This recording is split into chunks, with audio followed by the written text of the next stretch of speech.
Is it normal for stress to become a person's entire personality? 100%. What happens in the brain, right, when you're super stressed? What is shutting down? Now, stress is very interesting. You need stress. Comparisons, high blood pressure, diabetes, paralytic stroke, and all can be invited just merely by being in that state of stress. Why is it bad to sleep with your phone next to you?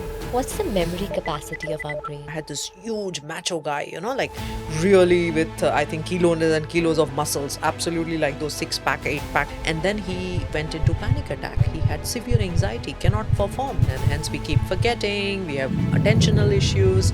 We have focus issues. We have relationship issues. We have mood regulation issues, emotional problems.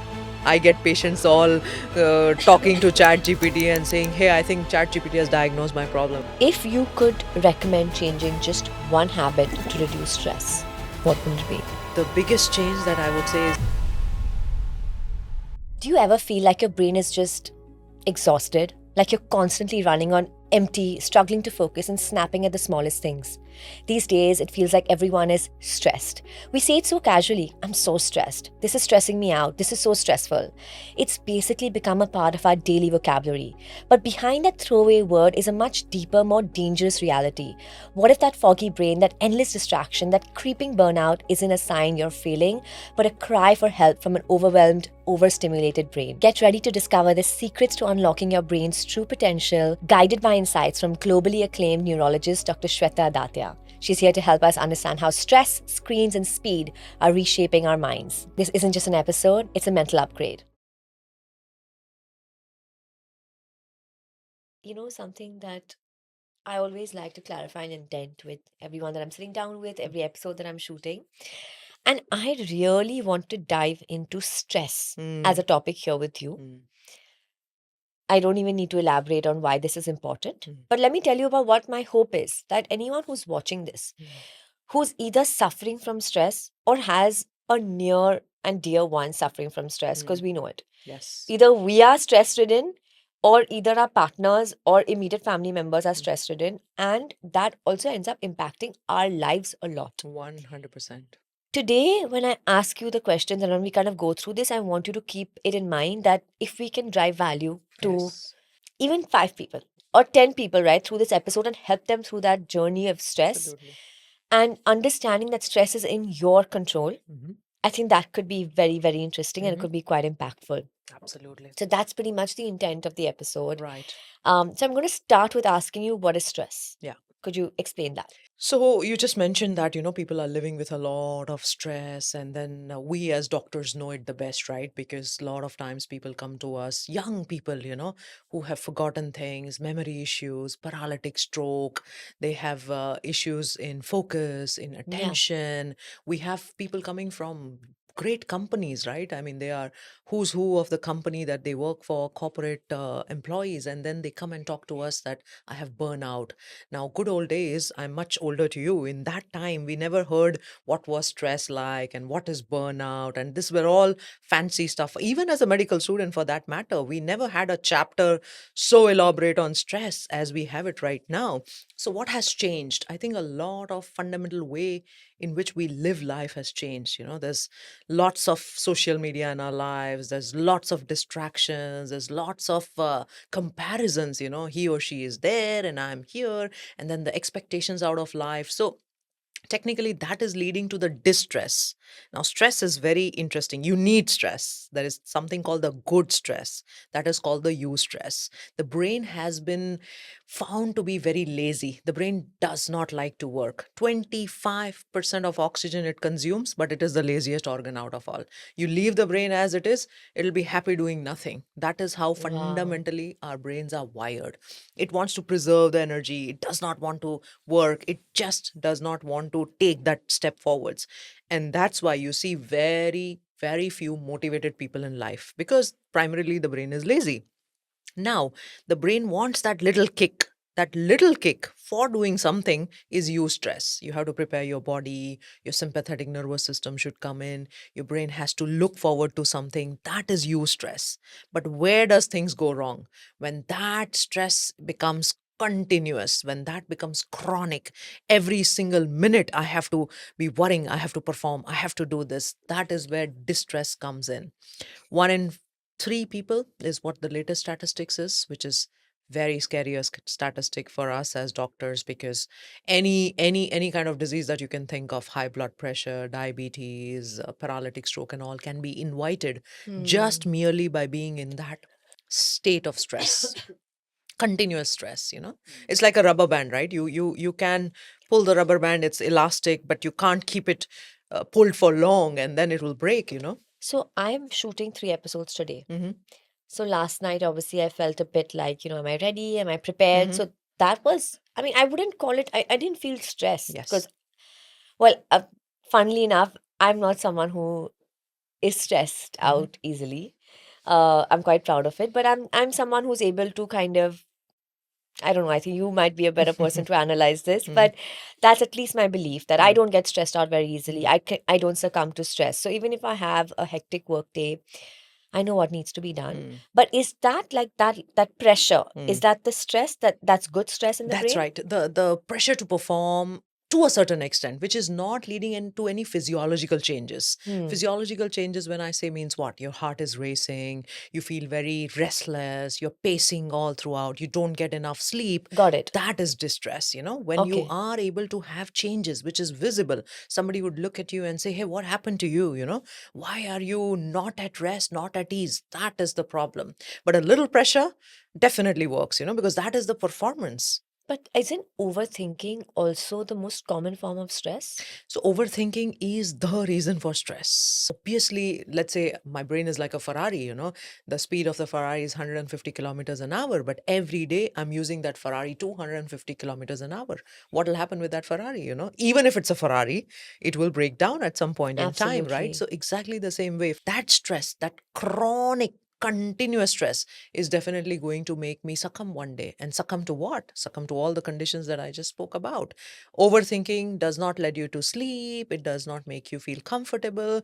You're constantly in fight, flight, fear, or freeze. These are the 4 fundamental F which comes in the brain. Now, let's understand the brain slightly, even because brain is really interesting. So, there's something called the brain stem. It is right at the back.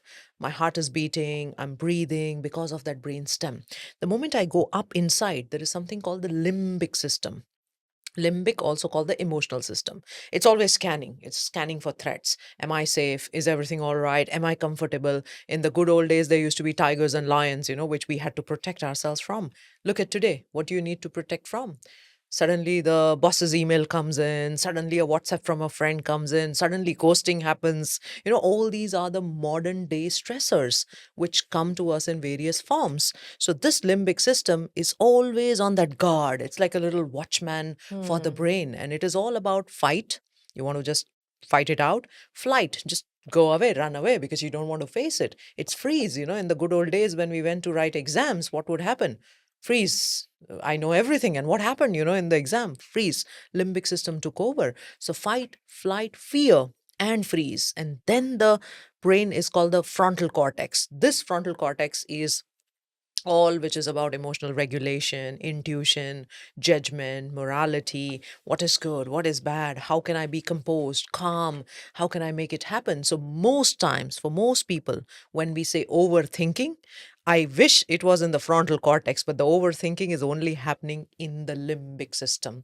So it's always about fear. It's always about self doubt. It's always about, I can't do it, So that overthinking of the limbic system is what we are currently facing the problem with, So when Okay. we interview the patients, that is what comes out, What are you fearful about?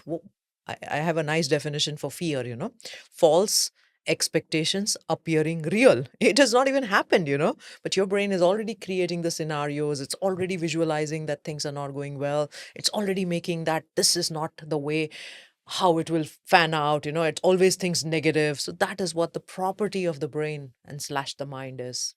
So what happens in the brain, right? When you're super stressed, Right. what is shutting down? Because Yeah. I think that's the feeling. I mean, we've all been through episodes of, that have been very stressful. And I feel like if I had to best describe it, it's kind of like your brain is shutting Mm-hmm. down. Mm-hmm. You can't think. Yeah. Right? As a laywoman, I think that's how I would explain it. But what's really happening inside? So, enough studies have been done, lots of research is there when we map the brains of the people who are stressed. So, when chronic stress has been studied, so when I say map, there are two, three ways in which you can know the brain. You can do big functional MRIs to see what is lighting up, what is not lighting up. You can do the electroencephalogram. So, our lab does the electroencephalogram. You just hook up some wires and then understand what is the activity happening for most of the chronic stress. The people who have been continuously feeling stressed, the frontal cortex, the part which is the most important part, is shutting down or it's slowing down. There is also actually atrophy. The brain is shrinking. What has been shown is that over the period of time, chronic stress can actually reduce the volume of the brain. What has been shown is that the stress over a period of time can activate the sympathetic nervous system, which is our fight flight mechanism, to such an extent that it just cannot cool off, it just cannot calm down. And all these, you can map it, you can see it. I went to a conference recently in Korea and South Korea, and I was there in that conference, and uh, they were measuring something called as stress. They had a little stress meter. So I walk past the booth and I say that your machine will not be able to measure my stress. And then the guy said, "Oh, wow, doctor, you're so much stressed." I said, "No, I'm so little stressed. Let's check it." So they had a scale from 0 to 100. So there are various measures in which we can measure how stressed are we. And he says, "Really? It is just point 0.5." I said, "I told you, because the way and you also mentioned the exact same thing, that you don't feel stressed to the extent that you are completely, in a state where it is not possible for you to recover. So people who have learned to understand their stress, learn to push the boundaries of the brain, they don't feel stress. Their system is always calm. Their system is able to take it in a composed state. But unfortunately, we have to learn this. Which is exactly what we're going to dive into. So, Yeah, how did you learn it? Or was exactly. there sort of an incident in your life that taught you? Thank you for asking that, because of that incident, I think the lab is there. Because of that incident, I'm talking to you right here. So let me dwell a little bit deeper into what really had happened.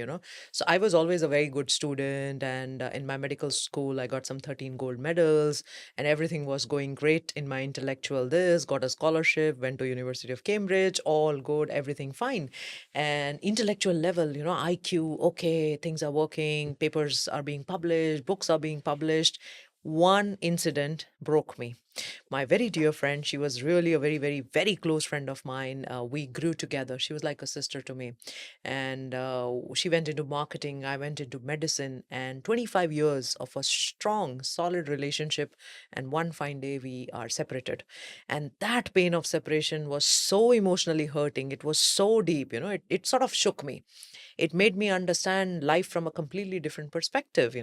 And every day, morning, evening, when I would go home, my parents got tired of me saying, "You're just talking the same thing over and over again." But I said, "This is rumination. I can't get over that feeling. I can't get over the loss of her in my life." Now, And it was the luckily, end of a friendship. it was the end of a long friendship. It was Yes. 25 years old. Long friendship is something which is amazing, right? And luckily, I was visiting to United States of America, and I was attending a conference. And right next door, I thought, let me peep in. What are they doing? I just peep in there, and there is a breakup study which is happening. So I just knocked the door. I asked the professor, I said, "Look, I did not have a romantic breakup, but I definitely had a childhood breakup. Can you scan my brain?" And he says, "You'll have to pay out of pocket." I said, "Doesn't matter.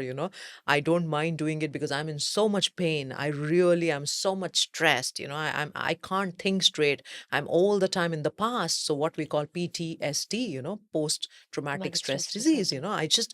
I just can't get over the entire thing. And I wish every single time I'm thinking, can I fix it? What can I do to make it happen again? What can I do? And a lot of us go through these kind of experiences, Yes, right? I can relate. So then the professor said, "Yeah, let's do your functional MRI."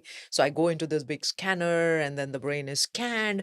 And then he said, "You're a neurologist, right? You can read your scan." I said, "Yeah, yeah, come, let's read the scan." So we were sitting together. Professor pulled up the scan, and there was a big area which was lighting up, like coming up right in front of our eyes. And I said, "Hold on, hold on. What is this area all about?" So I looked deeper, and I said, "Wow, this is VTA, ventral tegmental area, which is lighting up." And I quickly remembered and I asked professor, I said, I think this area lights up in people with heroin addicts and cocaine addicts. And I said, I have never tasted heroin or cocaine. I haven't even looked at heroin and cocaine. That was the emotional addiction. That was the way in which my brain was functioning to an extent that, it was incapable of performing the right thoughts or incapable of moving on, constant rumination. So I told the professor, I said, how do I fix it, and then he says, it's going to be a task, but you have to start somewhere, and I said, great, I'm going back to Dubai. I'll work on myself. I'm going to scan my brain repeated times with EEG until this gets fixed, So that was sort of a pivotal shock for me. I came back and And I constantly, think so many people will be able to relate to you yeah, with romantic breakups, uh, with friendship breakups, family. absolutely. Even in the family, you have so Yes, many yes, kind yes. of Parents and children, relationships that, yes, yes, yes. yeah, And it is painful. It is yeah. deeply Even stress. siblings, for that matter Yes, of yes, fact. yes, yes, yes. So then I came home and I said, wow, now who will fix me, And as a neurologist, you understand everything very well, intellectually. But when it comes to the emotional self, the feeling self, the not the thinking self, you have to do something about it. So that's when I started to go ahead and check all the healing techniques. And I said, okay, I have to heal myself. I have to heal the brain. I have to do something about it. So there's a difference between treatment and healing.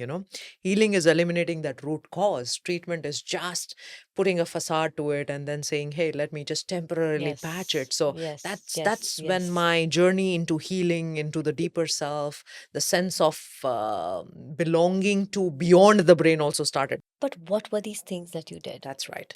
So that's the secret which came out from talking to these people, right? So when I started to, and there was a very interesting conversation which I would have. I said, okay, tell me about your routine, and then tell me about your rituals, and then tell me Hmm. about your habits, because all these are seemingly looking routine, habit, ritual, but they all have a very Because significant, consistency is underrated. very much, very much.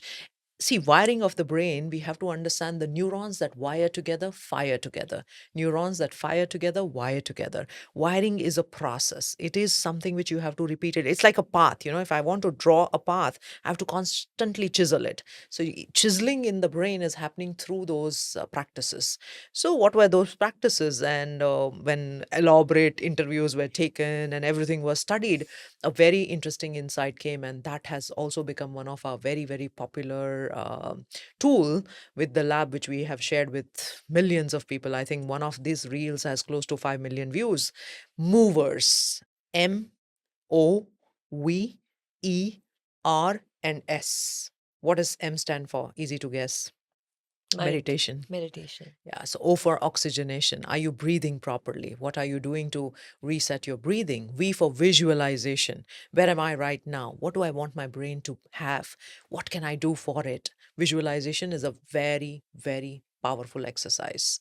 If you do it with the feeling, because the brain does not understand between what is real and what is unreal. There was a study which was done. It's a beautiful study. There were some piano players, there were five piano players who were chosen. And then another five people were taught the keys only to practice mentally. So one people are practicing physically, and the second one are practicing in their mind. And 3 months later, their brain scans were done pre and post. To the surprise of the investigators, even in the people who were mentally practicing those keys had the same type of the brain growth, to exactly the same of what physically playing was. So visualization is very powerful. The brain really does not understand how many times do we prepare our day, the next day that is going to come, the next week which is going to come, the next month which is going to come. We just, head on go into our days, which is very stressful for the brain. So visualization becomes a very, very powerful practice. Then E for exercise. And exercise, when I say, we studied all the yoga asanas, because I feel that that's a very, very scientific way of bending, stretching, moving, pushing your HRV, coordination, balance, strength, because all these are the elements in an exercise. Yes, cardio is great. Everybody needs cardio, 10,000 steps. But what are the other ways in which you are helping your physiology to rewire? So I started to study Surya Namaskar, Chandra Namaskar, all different kinds of yogic methods. To my surprise, everything was super scientific. Every breathing practice opened the doors into the brain like no other. Let me give you an example. So I told them, I said, Brahmri, let's study the humming bee technique. We have seen that in the science, humming bee technique has shown to increase NO, nitric oxide. It vasodilates the brain.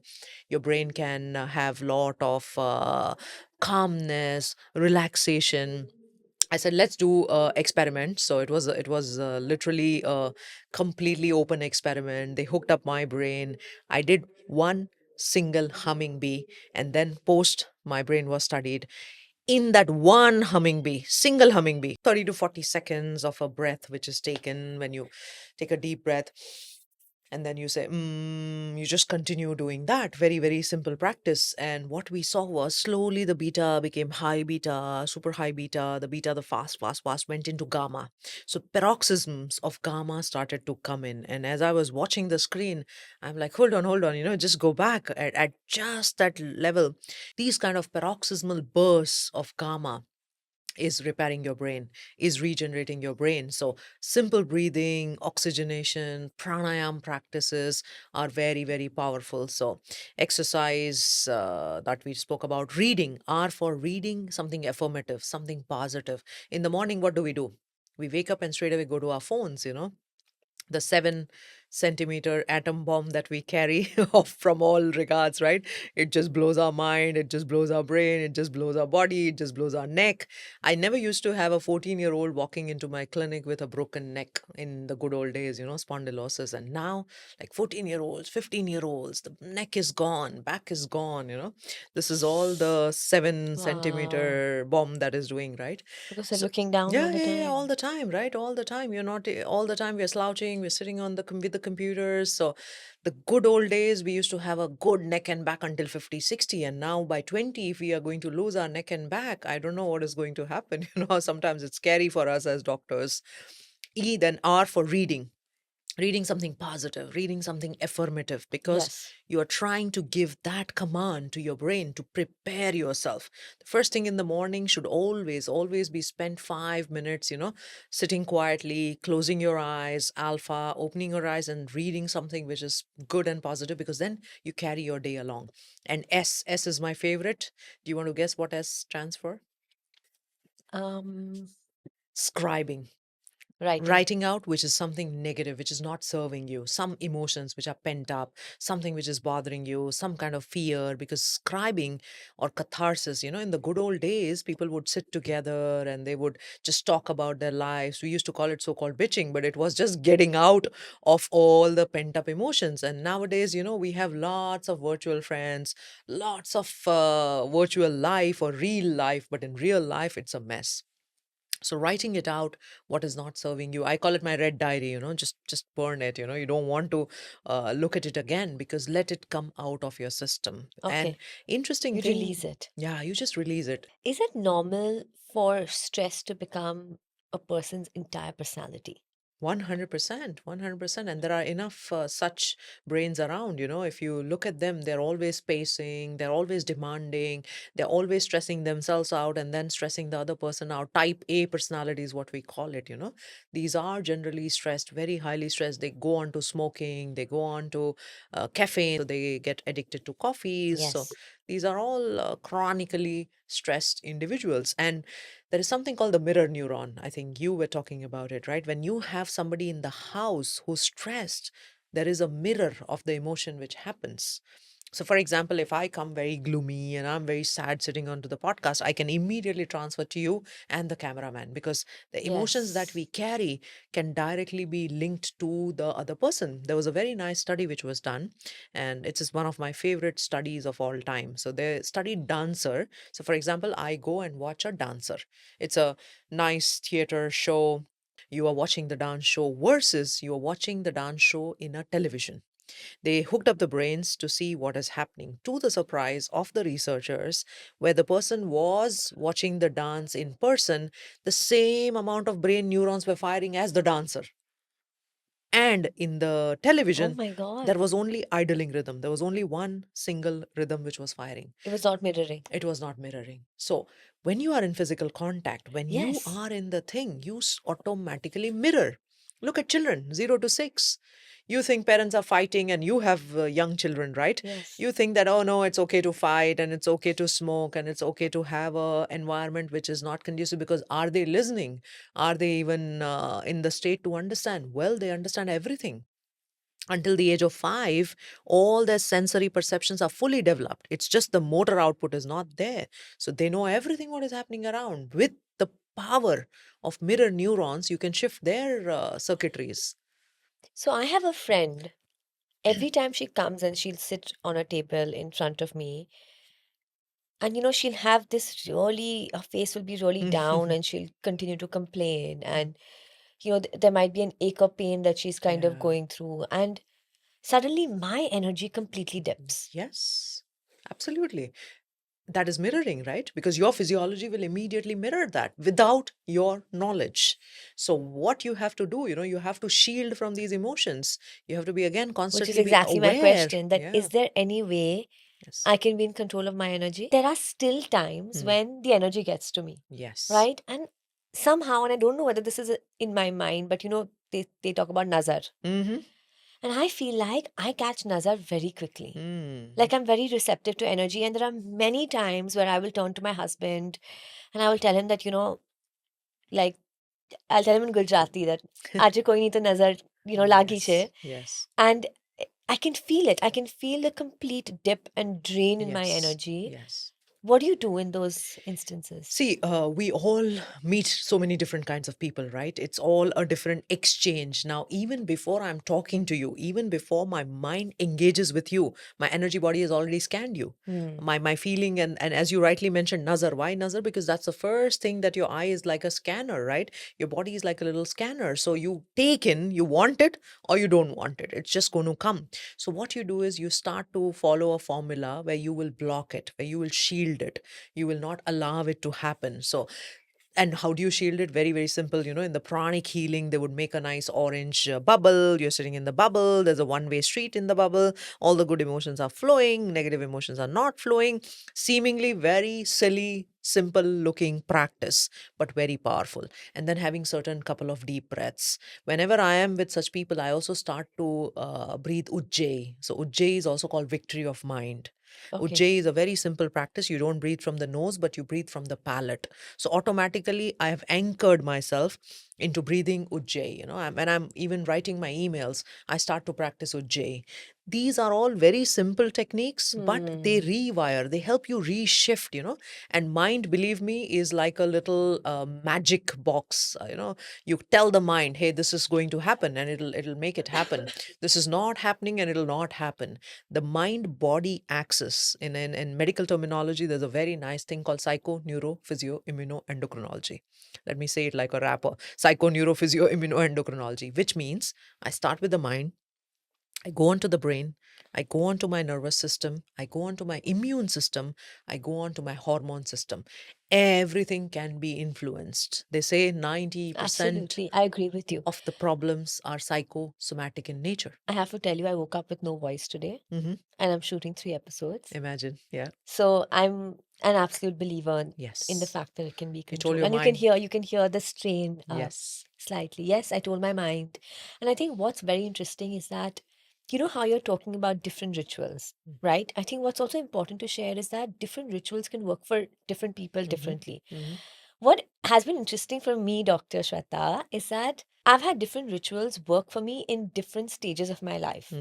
Beautiful. So it's not like just like I've stuck to one ritual. Like I've heard Dr. Joe Dispenza, I've heard a lot of other, renowned doctors and their practices. But I've felt like sometimes I go with, like, I love EFT. Mm-hmm. It really helps me. Absolutely. Um, I did a podcast with Marissa Peer Yes, a yes. few She's weeks a dear ago, friend as well. and she taught me about the Dick RTT. method, Yes. and that's what I used this morning Wow.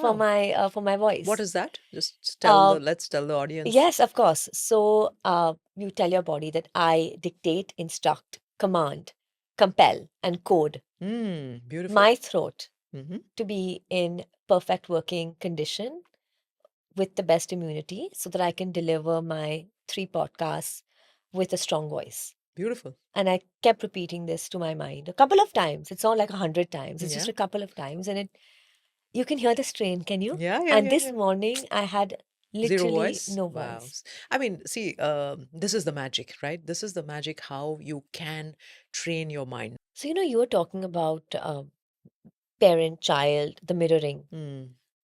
Can stress be hereditary? Say, I'm stressing a lot. Mhm. Well, I don't look that you're stressed. No, as an example, as a Yeah, yeah. parent, As a there is a parent, parent that's yes, stressing yes, a yes, lot. yes.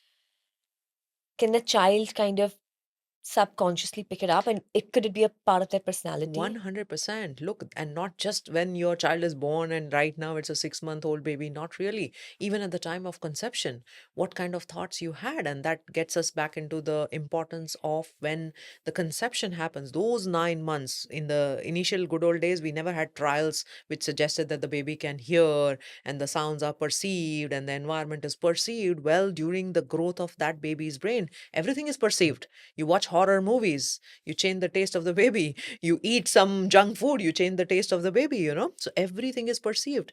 250,000 brain cells a second. That is the rapid brain growth which is happening in the last trimester. So when that growth is Wow. happening, Oh my God. what are you doing? You're munching some junk and then watching a So horror stressful, movie. yeah, for a pregnant Yeah. woman. Yeah.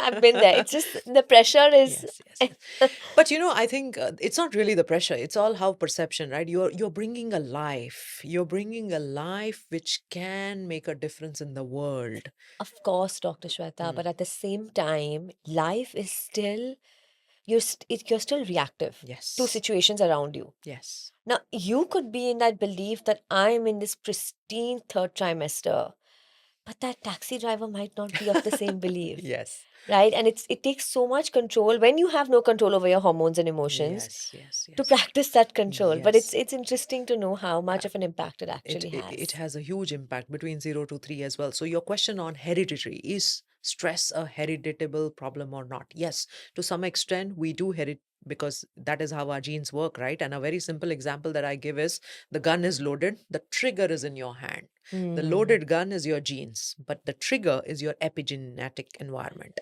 How are you giving your environment to the babies, to yourself, to the family?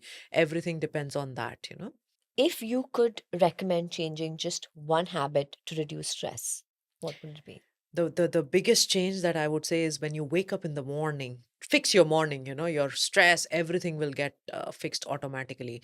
Do not wake up the last hour, the last moment. Do not rush to work. Do not go from the delta, the deepest sleep state you were in, going suddenly to beta, the fast firing of the brain. Take your time, get into alpha, get into theta. Start to practice this breathing techniques which is allowing your autonomic balance, and that's it's not at all a rigorous process that I have to spend hours and hours building it, doing it. No, just give yourself 5 to 10 minutes in the morning, and that is more than enough. And what about global events, right? Hmm. Like wars, Hmm. political instability.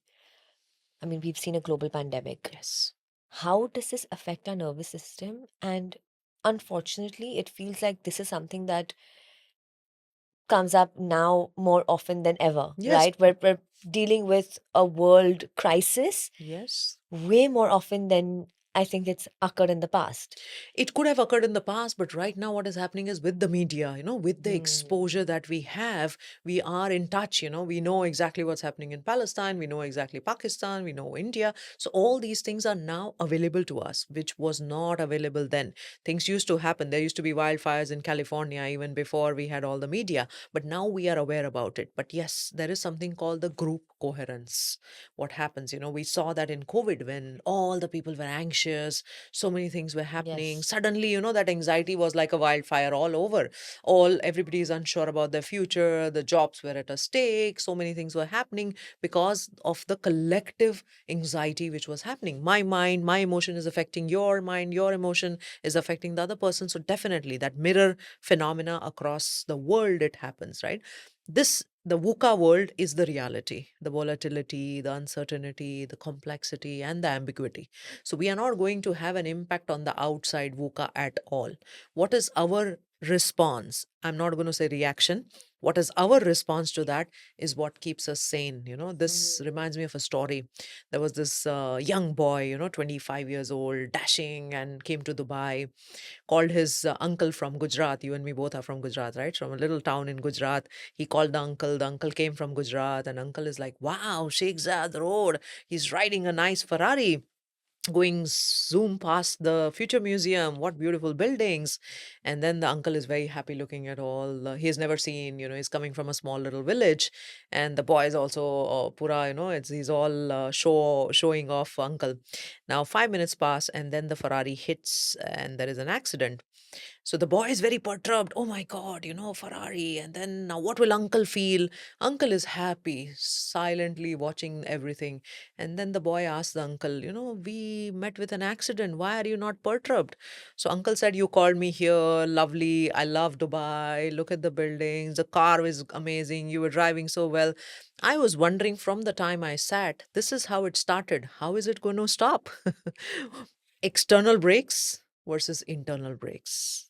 We all of us have internal brakes. But when we stop to exercise our internal brakes, that's when accidents happen.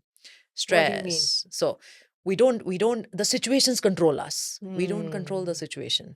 The war is happening there. I'm mirroring the all the this of it. I have zero thing that I can change it. That's an external situation. It's an external thing. Why can't I keep my internal brake where I just, forgive people, I just bless people, I keep control over my autonomic nervous system, I take care of my family well, I take care of all the things that I have to do well. So it's all about situations versus what you can do in that situation. It's all about the preparedness of the mind. It's all about preparedness of the brain, the limbic versus the prefrontal. Prefrontal cortex, believe me, if everybody starts to build their prefrontal cortex, How do you build it? so all the All the movers. movers, every single Wow. day, 5 minutes in each of it, balancing both sides of the brain. I have a question, and I'm going to take you back to your story. Hmm, That when you started practicing the movers and you saw the improvement, right? You saw that you were gaining your mental strength, your absolutely. brain was recovering. You didn't want to go back and fix the relationship? No. It's always like, it served its purpose. It Okay. just did what it had to do, And your journey taught you and the that. journey, yes, absolutely. So you just, at certain point in time, you have to learn to let go. We all, Mm. see, we get so attached to the names, we get so attached to relationships, so attached to our physical things, to the material pleasures. Life is not about attachment at all, because one thing is certain for all of us: we are going to leave this world empty handed. Even Napoleon could not hold anything in his hands, right? So if we are not going to take anything away, why should we hold it? In the good old days, I don't know if you played or not, but I used to play those kancha aata tha na, the Yes, what you yes, call yes. in English, I don't know what is it called, but Kancha. it was amazing to play that, right? And I used to be so attached to those kanchas. I would like, no, Marbles, yeah. marbles. All marbles was like the world for me when I was a kid, right? And then did I have to leave the marbles? When I became old, like 20 years, and this marbles left me. I did not leave the marbles. The same way, we hold on to things which is not supposed to be your thing at all after a while. So you just let go, you Mm. release, you leave it. Why is it bad to sleep with your phone next to you? It's horrible. It's not bad. It's just, it should be that banned practice. 80% of people's problem are due to that phone. So true. The over communication, So true. over consumption, overexposure. That need to also be reacting to what somebody else requires of you. Yeah. Yeah. And you're Why? constantly you're serving those demands, right? Yeah, So suddenly the WhatsApp pops and 50 demands come in. Suddenly yeah, the email pops up and five demands come in. I mean, why should you be yeah. available And all the time? In India, very unfortunately, and it's something we're working on changing in the team, is we work on WhatsApp. Oh, yes. All teams work on WhatsApp because remote working kind of has encouraged that, right? But Yes. it's a terrible, terrible Yeah. practice that really needs some changing. The personal space, the personal off time, the me Yeah, time, that's we have to. So I think the biggest work in the stress is getting back to those me times, getting back to those shutdown times, because the factory of the brain is constantly cranking, working, cranking, yeah, working. You yeah. can't you can't make it happen like that. What is your favorite habit from all of them that really helps you keep your stress at an optimum low? Meditation. My most favorite and most go to is close the eyes, go deeper within yourself. Sometimes some amazing insights come in. Sometimes you just feel so relaxed. You feel like a new person coming out of meditation every single time. You're And not that you old. you you meditate daily. Yes, you're not that old Shweta, what goes in, a new Shweta comes out. Does what we eat affect our brain and how 100%. we're dealing with stress and anxiety? So, stress eating, we have all heard about it, right? Yes. Stress munching, stress junking, this is all that goes on. Now, the interesting thing is the jaw, these muscles are very intricately linked to your brain muscles. The moment I do move these jaw muscles, my brain feels relaxed. So, there is an automatic tendency when the beta high firing, the brain is in stress mode. How do you disengage that stress? So the body says, hey, eat something. Now that something could be a chewing gum, but then we keep on eating the popcorn and eating all the junk food which Yeah. goes in, right? So that's why to some of our patients, we say that, have some carrots at that time because it'll help you to chew, because basically the body needs that chewing, and then that'll bring down your stress. But what happens, let's see also with the people crave chocolates and people crave sugar, because sugar is the most important thing that the brain wants in that phenomenon of stress, because body or the brain can only use either sugar or ketone bodies. That's why the What's ketones ketone? ketones come in when you fast. So the Okay. fuel of the brain is either sugar or ketones. And that's why if people do intermittent fast, and when we study these people, they say, oh, I'm cognitively sharp. You're fasting. You did not give any food to your brain, but you're still sharp. You feel better. So I fast 16 hours every single day. And that helps me to keep that cognition, that brain power intact, because ketones are now utilized and they are very fuel efficient. So are you saying so intermittent fasting can actually help your brain perform better and That's reduce right. stress? That's right. How? Yes. So, see, when you're fasting, you're not giving any sugar, basically. The brain utilizes sugar, which is the main fuel, and ketones. Ketone bodies are like, let's assume, the molecules which come in when you don't feed your body for a long period of time. So, ketones are coming out when you fast. So, prolonged fasting builds those ketone bodies. But brain can very efficiently use that ketone. It's like a N95, 95 fuel versus 93 fuel. Both the fuels are good for your car. Both the fuels are being utilized by the car. But the ketone bodies, once after a certain while of fasting, the brain likes that. The brain loves that. So But why is the brain performing better? yeah, that's because the ketones come into play, and brain loves that ketone bodies as its fuel. Ah, So the brain is very happy doing that. Now, intermittent fasting has also been shown to have so many other benefits. There are some studies which are coming up for people who should not fast as well. So it's always a doctor's advice, because no two physiology is the same, no two bodies are of the same. course, What of we start course. doing is, no, we just start talking to chat gpt. The chat gpt poor does not understand who you are as a person. I get patients all talking to chat gpt and saying, hey, I think chat gpt has diagnosed my problem. I said, very good, let's review it. I'm a second opinion after chat gpt, after google, which is okay for me. But but the chat gpt does not know your physiology. There's no experience which a doctor, I mean, after thousands and thousands of patients, I exactly know what Masoom's physiology is, because I've met you, let's say, a couple of times. I know how you will react, because this is how I've seen in my other patients.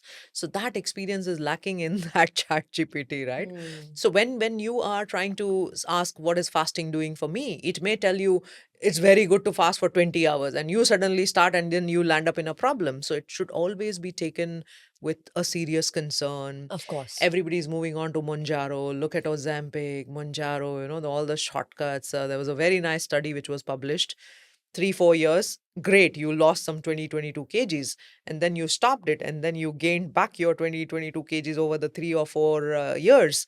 In that 5 6 years, what happened? You made pharma companies rich. You made all your physiological changes, which is irreparable.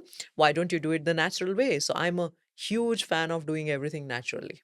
Hmm. Go back to nature. You're all formed of 5 elements. Why don't you use those 5 elements to fix yourself? Can certain foods reduce stress? Yes. So tea, the chamomile tea and the green tea, that has been shown to be of a very powerful antioxidant and anti-stress effect. Also, simple tea also correct for example, for some people can be very relaxing. Tea can have muscle relaxant property, which is great.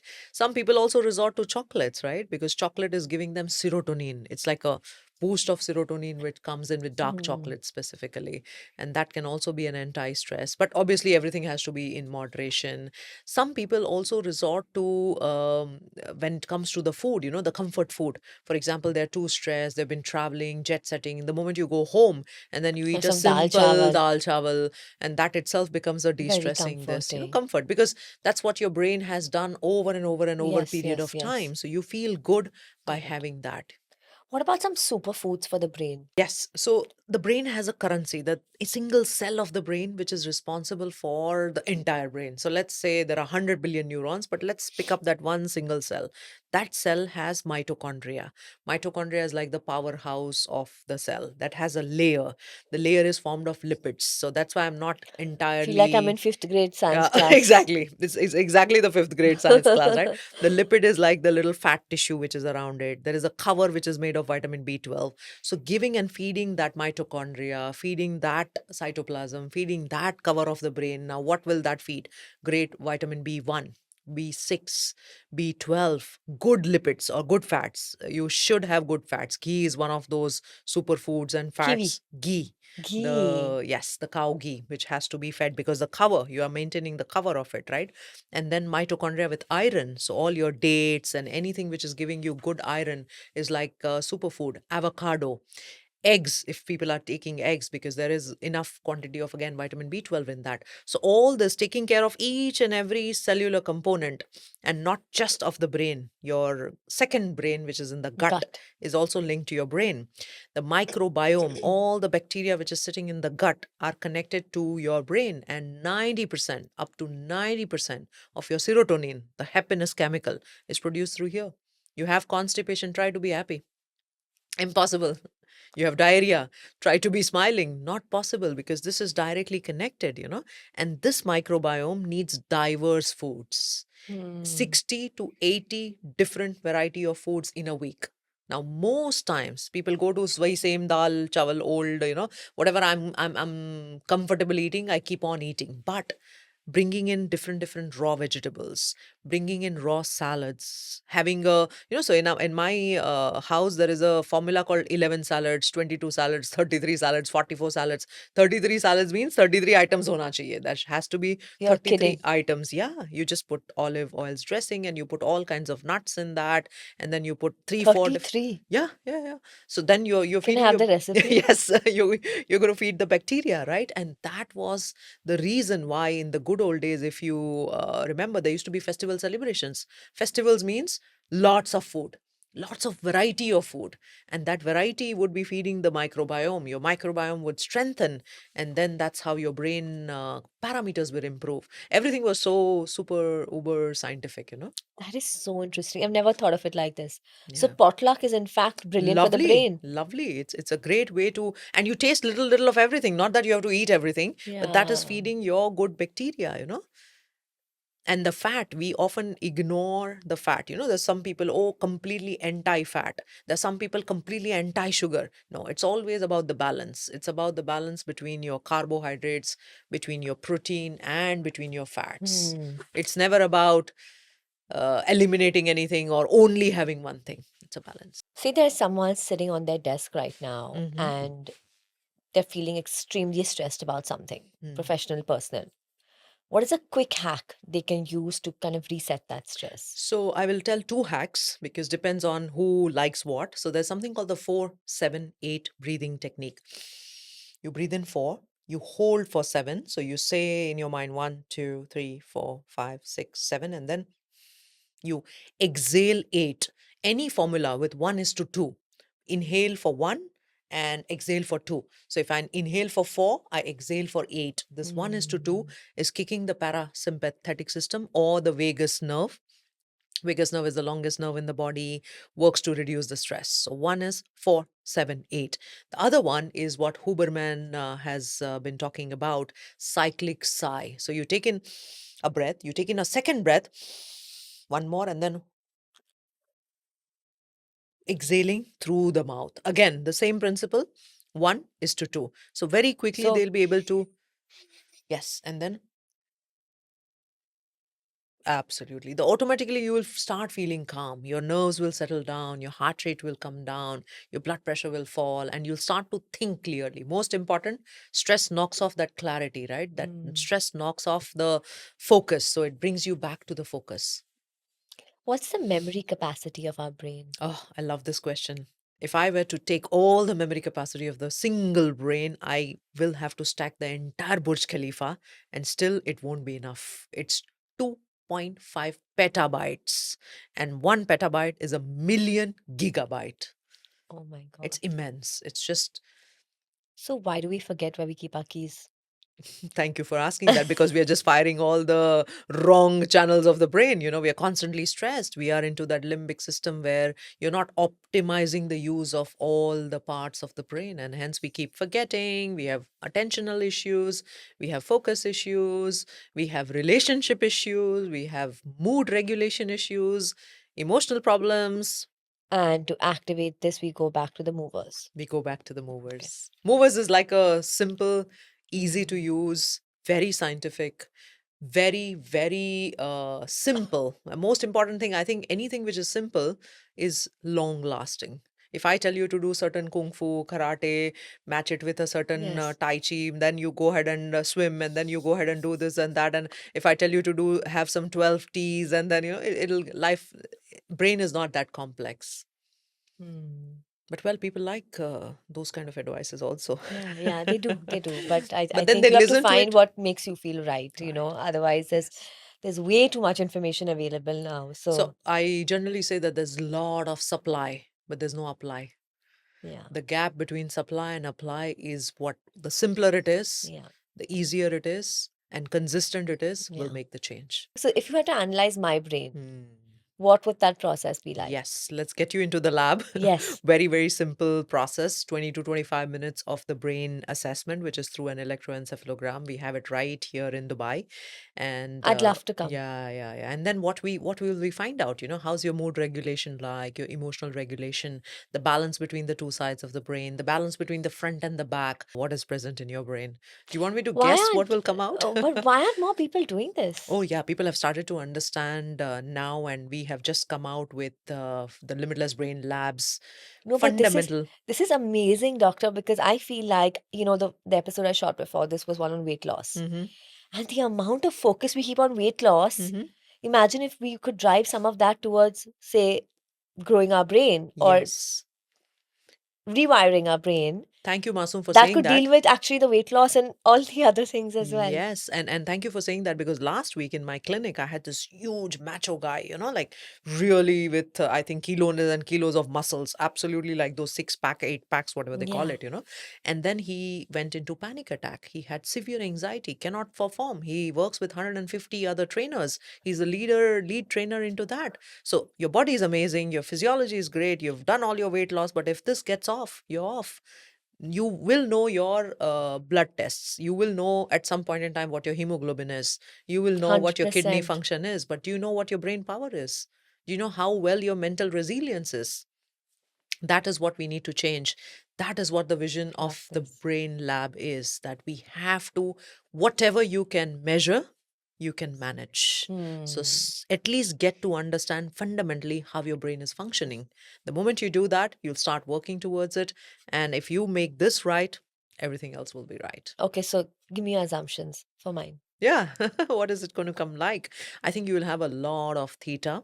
Theta is like the creative brain waves. It's like that relaxing waves. You'll have a little bit of beta, which will keep coming and going. I'm expecting some gamma as well in, again, the posterior parts where it's more abstract thinking. I'm sure you'll be a lot of idea person, who Hmm. will bring out a lot of ideas, who would like to adventure, take risks, move beyond, want to knock the doors which are sort of, surprise doors. And that's what it will show. Thank you so much. Thank you. Thank you. Amazing. Thank you so much for watching or listening all the way through. I'd love for you to hit that subscribe button. It helps this show reach more incredible people like you, and most importantly, get closer to our goal to build an incredible community with the Masoom Minawala show. My goals with this show are audacious, and you all are the most important part of this journey. I want to create for you. So tell me what you want to hear. What stories could change your life? I read every single comment, and your reflections honestly help us shape where this show goes next. I'll see you in the next one.